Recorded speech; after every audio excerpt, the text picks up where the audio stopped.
Hi, everyone. The shift from on-premise to off-premise dining has left restaurant operators thinking about their back-of-house operations and restaurant repairs more than ever. Add HVAC updates and a new restaurant experience all around, and operators now really need to think about how to most efficiently prepare and run their kitchen spaces and restaurants as a whole. Hi, everyone. I'm Claudia Sarek, and I want to welcome you to another Trust 20 Live event. We'll be exploring off-premise dining, preparing your back of house, and more with my dear friend, Daniel Estrada, CEO of 86 Repairs. Welcome to the show now. Hi, Daniel. Thanks so much for being here. Hey, great to be here. Thanks for having me. Yes. So Daniel, let's just dive right into it. What should operators be thinking about right now when it comes to repairs and ongoing maintenance? Yeah, it's a good question. Obviously, with the state of the restaurant industry, I should say, especially for full service operators, fine dining, even casual restaurants, with on-prem being down as much as it is in many markets, I think cost is top of mind. It always has been for restaurant operators, but more than ever before, we're seeing operators be extremely cost sensitive, as they should be, when it comes to repairs and maintenance. I think sometimes, sometimes that's a good thing, and sometimes, we overdo it in the industry Sure. in terms of pinch pennies. And so we find there's a broader strategy, associated with reducing cost around repair and maintenance than what most operators think of, which is, basically just squeezing the service companies that they use. Sure, that makes sense. So what sort of shifts have you seen from your customers who have moved to a much higher volume of off-premise dining and takeaway orders? I know when the pandemic first hit, we had a lot of restaurants that obviously had to close, and they had to, all of a sudden, they were dealing with a bunch of takeaway orders instead of having all folks inside at the lunch hour and some of the normal hours that we normally saw them at. So can you talk to us a little bit about that? Yeah, so I think a couple of things. Number one, when I mentioned earlier, sort of the strategy of managing R&M cost, right, repair and maintenance cost, and so we've seen folks start asking the question, "What more can I be doing?" Right? It's one thing to go and negotiate with a service company around a rate or around a specific job they did, right, and try to squeeze them and try to get concessions and all of those things. But we find that's a very small part of the overall opportunity to lower cost around R&M. So I'll give you a couple of examples of other things that are really important. One thing is equipment warranties. A lot of times operators overlook that equipment is under warranty, either the whole unit, or in some cases, a specific part may even have a longer warranty than the unit itself.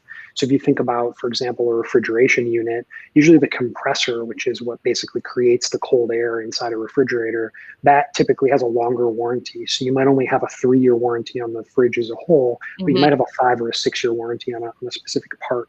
So a lot of operators we work with are keeping track of that warranty information, on their equipment in a more organized way. They're training staff differently to troubleshoot issues and really avoid service visits in the first place. I think operators often think of repairs as kind of inevitable, and certainly they are, right? It's kind of the price of admission when you run a restaurant. No one gets into the restaurant industry and says, "Oh man, I really want to manage equipment repairs all day," right? It's sort of a terrible aspect of the job, but a really important one. And so, thinking about how your staff can be trained to address issues without always having to call a vendor and incur that cost, because you're talking minimum, $150, $200 just to have a service company come out, especially in a metro area like Chicago, where we are right now. And then one other thing I'll mention, we've, a couple of things on sort of the strategy of repairs. I think looking at your service provider mix and understanding not just the difference between hourly rates, but also which vendors are performing better in different categories, and optimizing for that is important. And then the last thing I'll say just around the maintenance side is really thinking about preventive maintenance. When preventive maintenance is done well, it lowers costs and saves operators a lot of downtime. Unfortunately, a lot of operators don't have a lot of trust in preventive maintenance because they're really focused on the cost of it, and a lot of times they have bad experiences with vendors who don't stick to the schedule that they were supposed to, or the work wasn't done properly, and so it doesn't feel like it's really worth the investment. So you really have to manage it for it to pay off. Yeah, that's a really good point. Well, I mean, I suppose now that restaurants are slowing, they might be a little bit slower right now in the cooler months and given the cooler temperatures. Mhm. How can they be utilizing this time to kind of revamp their back of house and look at these operations? And what do you recommend? And what are you seeing your customers doing right now that are doing this really well? Yeah, so I'll go back a little bit to also your question about sort of shifts in general around the business, and we can Mhm. talk a little bit about the back of house and the facilities specifically related to the winter. I think overall what we're seeing because of the shift away from on-premise dining, right? Fewer on-premise customers in the restaurant, fewer guests. There's the obvious thing of the front of house experience being a lot less important, but now the back of house experience also translates to your guests' experience. And what I Mhm. mean by that is a lot of restaurants are using third-party delivery platforms, or even if they're running their own delivery process, they're using those platforms to uh, basically deliver the guest experience, right? And so we see full-service restaurants behaving more like quick service restaurants. Mhm. And what I mean, or even fast casual, right? And what I mean by that is, they're shifting toward thinking about things like packaging, right? How do you get your food traveling well? What does your menu need to look like, right? When you're delivering food to a customer versus something that you can plate and serve in the restaurant. So all of those things from a guest experience perspective become much more important. And then the other thing that we've heard operators say is they have less predictability for the load on their kitchen and their back of house staff. So that means when you run a front of house experience, you have a wait list, right? You have so many tables that you can see. Your dining room kind of caps your capacity. With operators who are new to off premise, they're seeing influx of orders, different times of the day. So they have to adjust staffing, they have to adjust their equipment. And, there might be things like changing the configuration of your lines, building new lines. We've heard customers, reconfiguring their equipment and setting up new lines to change the way they do prep and cooking itself. And then I think the last thing I would say, just around this whole topic of front of house versus back of house, is you have to think about those channels as third-party delivery channels in a little bit of a different way. Mhm. New marketing opportunity, but you kind of have one chance to get it right because you're one restaurant in a sea of a bunch of other restaurants, right? And you can't rely on your front of house experience to differentiate you, or great service, or the things that people often come to a full service restaurant for. Those things don't work; they're not in play anymore. So that experience is really important to think about. Yeah. And I know, interesting, during our prep call, you had talked about some of the new QSR restaurants that you've added to your list of customers, Mhm. and some of their success stories and how they're doing. Yeah. How should restaurant operators in, more independent multi-unit restaurants? I like that you were talking about the marketing experience before. Can you talk to me a little bit more about that and some of the lessons learned that operators can take from other QSR and some of these fast casual restaurants right now?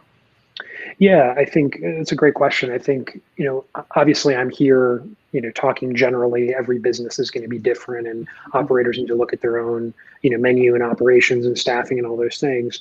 But I think a couple of things that come to mind, number one, behaving more like a QSR means thinking more about, day parts, right? Which is a term in the industry around, when, orders are coming in, when you have customers, and adjusting staffing around that, thinking about some of the equipment reconfiguration that we talked about, a lot of the marketing and brand focused work that QSR operators do, things like launching ghost kitchens, right, which is a big trend right now, and understanding, do you market some of your menu items under a different brand? Do you keep everything under your existing brand, right, which might have a following from your full service days, right, from your full service brand? And so, we see full service operators getting more into ghost kitchens, and embracing that kind of off-premise, delivery first Mhm. kind of model from a marketing perspective, but also from an operations perspective. So those are all things that, operators have to think about, based on the dynamics of their lease and the other fixed cost versus variable cost in their businesses. Mhm. Mhm. That makes a lot of sense. So HVAC, let's talk about this. This is a really hot topic right now with restaurant operators. And especially I Yeah. know in Chicago, we've had indoor dining reopen. And so this has become even more airflow. And, Yeah. we're hearing even a lot about UV lights. And What do operators need to know about HVAC in 2021, and how should they be best prepared for this? And what kind of thoughts do you have around that? Yeah, it's a really important topic. And when we look at some of the data that we have around what kinds of repair categories, cost operators a lot of money, HVAC is near the top of that list. HVAC, you asked about some of the cooler temperatures and changes for the winter. Really what we saw over the last 9 months is in the earlier months of the pandemic, there were a lot of operators were looking into UV treatment of air. Air circulation is a big concern related to the spread of airborne illnesses like COVID-19. And so airflow is really important. I don't want to minimize that.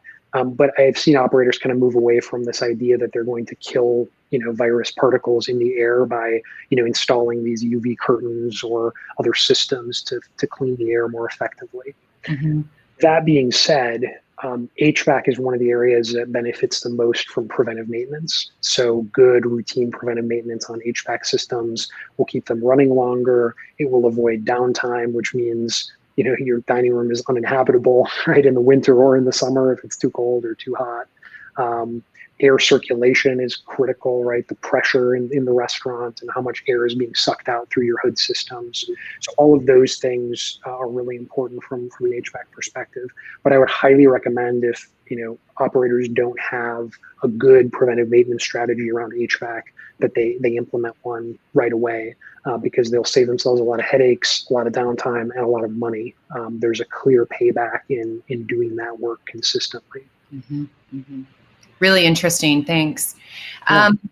So you guys released a really interesting report at the end of 2020 called The State of Repairs that surveyed your customers and aggregated a bunch of very important data and information on back of house operations.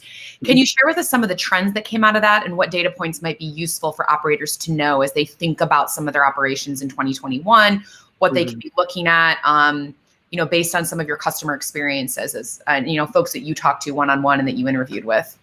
Yeah, it's a good question. So we released the State of Repairs 2020 a few months ago. And just to give a little bit of background on that, what our company does is we manage the repair and maintenance process for a lot of multi-unit operators around the country. And what that lets us do, our main reason for existing is we want to help operators lower costs, which we do very effectively. But we also collect all this data around what's breaking in restaurants, who are the best service companies to work on that equipment, what kinds of troubleshooting steps can staff take to avoid those unnecessary service visits, and a lot of other things about the reliability of equipment and average costs across the industry. And so what we started doing, this is our first State of Repairs report. We'll be releasing another at least one this year with some additional data points. But we started compiling that data and looking at trends. And so we use all that data to help our customers lower their costs. But then we also wanted to share with the industry some broader trends that we're finding. And so, a couple of things that maybe are interesting. The volume of repairs at a full service restaurant, the number of service incidents that a full service restaurant has, on an average month, is higher than for QSR. An average full service restaurant has about 2.5 service incidents per location per month. Mm-hmm. And your average QSR operator has about 1.5. So lower volume of repairs, but the spend is higher overall for full service operators because they have full service operators have more incidents, so they have a higher spend. You would expect that, but the cost per incident is actually lower with full service restaurant operators. And there are a few reasons for that. QSR has different equipment profile, different configuration. There's more consistency of equipment, but it's different. There's some different configuration of equipment in those spaces. The other thing that we found, which we've known from looking at our data and kind of shared in the report, is that cold side equipment, all the refrigeration equipment, ice machines, those sorts of things are the most common sources of repair incidents, right? So, and because of that, also one of the highest cost categories for an average operator. So our the top 5 pieces of equipment that have service costs associated with them, Refrigerated prep tables, right? Your sandwich tables, your pizza tables. Those are number one. Your walk-in coolers, number two. Any restaurant manager will tell you that the walk-in is the biggest pain of their lives. The ice machine, another big pain point, right? Typically something, all of these pieces of equipment are things that we see often preventive maintenance being left out of. And so they tend to have a lot of issues. And then under counter refrigerators, right? Your bar coolers, your prep line coolers are number four. So there's a lot of energy, a lot of time, a lot of money that goes into servicing that equipment, in an average restaurant. Yeah, that's really interesting and good to know. So if a restaurant operator is just starting to explore this now and they say, hey, I only have a certain amount of money, since we all know the food service industry is still trying to recover from the pandemic, we're still in the pandemic. Where do you think they should start? Like what piece of equipment do you think is the refrigeration that they should start with then for preventative maintenance? Or especially now too with these, as we talk about high orders of, high delivery orders and higher volume of off-premise dining, has that shifted where the focus should be too? Yeah, I would say I don't know that the volume has shifted where the focus should be. I think I would have given the same advice a year ago that HVAC systems and refrigeration are absolutely the two places where operators should focus. So that those have always been the two areas where the payback on preventive maintenance is the highest.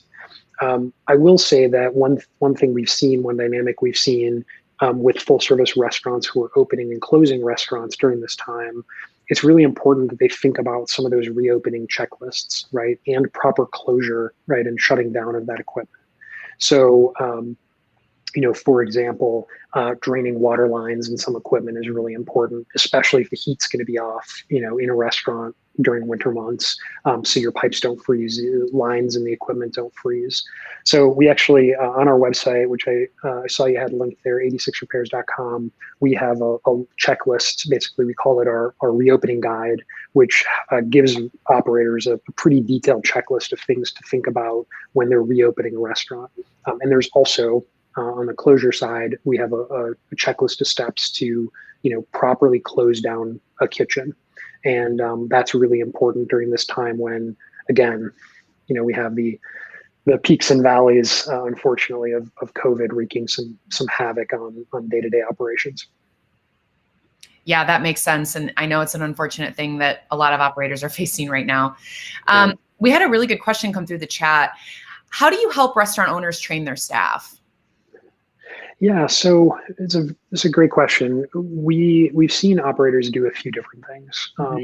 You can go all the way to, having your staff be trained on some basics of equipment repair and maintenance. Yeah. What we generally see in the restaurant industry is when you're hiring people, you'll find varying degrees of experience with this. Some managers, district managers even, are pretty hands-on with the equipment. They're willing to get some tools out and try to fix something themselves.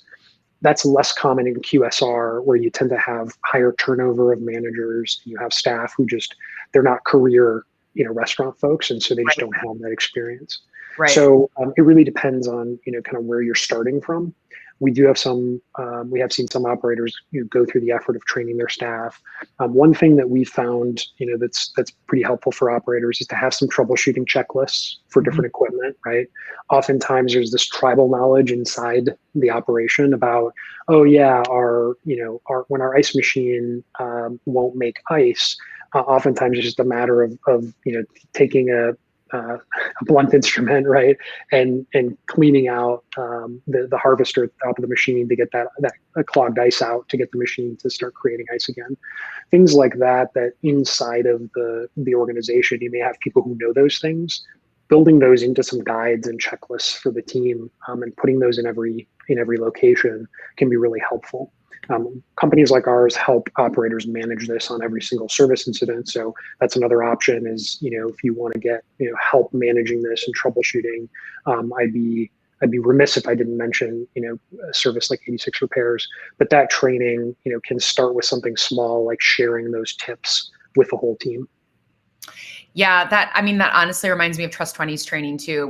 It's very, very clear on how to look at your staff and the checklist that you can go through while you train your staff on how to Absolutely. follow all of these new guidelines. And we all know that, the industry looks a lot different than it did when in early 2020. So that's great. And kudos to the Trust 20 team. I mean, this was a big gap, in the industry in the beginning, was how do operators really get their arms around sanitation procedures and build trust with consumers and those things. And you all have stepped in and filled that. So it's great to see that. Yeah. Thank you. I think that there's a big benefit with what you guys are doing and some of the Trust 20, the tactics that we're using as well to communicate to diners and helping restaurant operators at the same time, in addition to their staff. So it's a nice pairing. And it's a good partnership.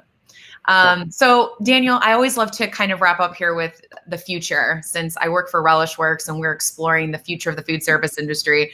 What does the restaurant look like within 1 to 2 years from now? And what do you think the future holds for the industry? Yeah, I think it's a great question. Lots of people have pontificated about, what the industry is going to look like over the next few years. I think there are some changes that are here to stay, right? And some things that are not really new, but have maybe just accelerated through the pandemic. Guests have always wanted restaurants to be clean, right? And because there's such a focus on cleanliness, I do think restaurants are one of the safest, places, one of the safest industries for guests, for customers. So that's not going to change. I think what we're going to see is it's just going to become more visual, right? Customers want to see it. Before customers maybe saw a server or a busser wiping down the table, but they may not have seen all the extra precautions that go into the day-to-day operations of the restaurant. So I think restaurants are putting those things more front and center and showcasing them for for guests. And then I think, there are going to be trends that are accelerating, like, obviously off-premise, the ghost kitchen movement. I think those things are interesting, and they've accelerated because a lot of restaurants that would never have considered, selling through a third-party platform or launching their own delivery operation have done that, and the pandemic sort of forced them into that situation. So that's just accelerated. Indoor dining isn't going away, right?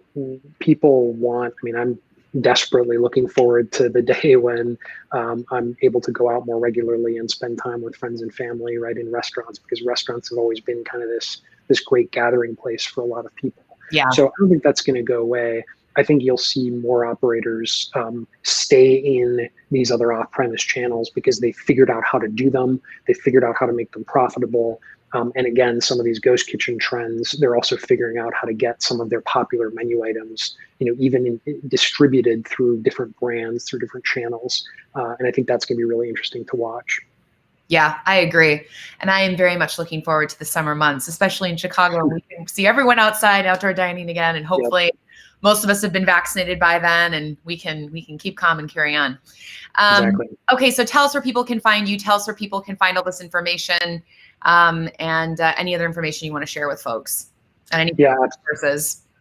Absolutely. 86repairs.com, great place to start. We have a blog with a bunch of resources. We have some case studies of some things that other operators have done. There's a lot of good information there. Our marketing team's doing a fantastic job with that. We're on all the social platforms under 86 Repairs as well.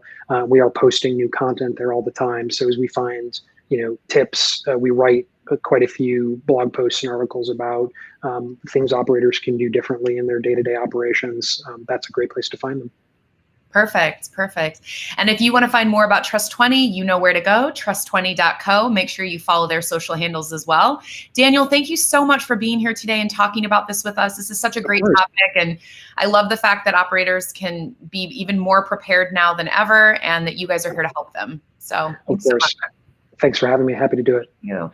For anyone that wants to re-listen to today's broadcast, please head to Trust 20's Facebook or their YouTube page after the event. The event will be there live for a while, and I look forward to seeing you all again. Thanks so much for joining us.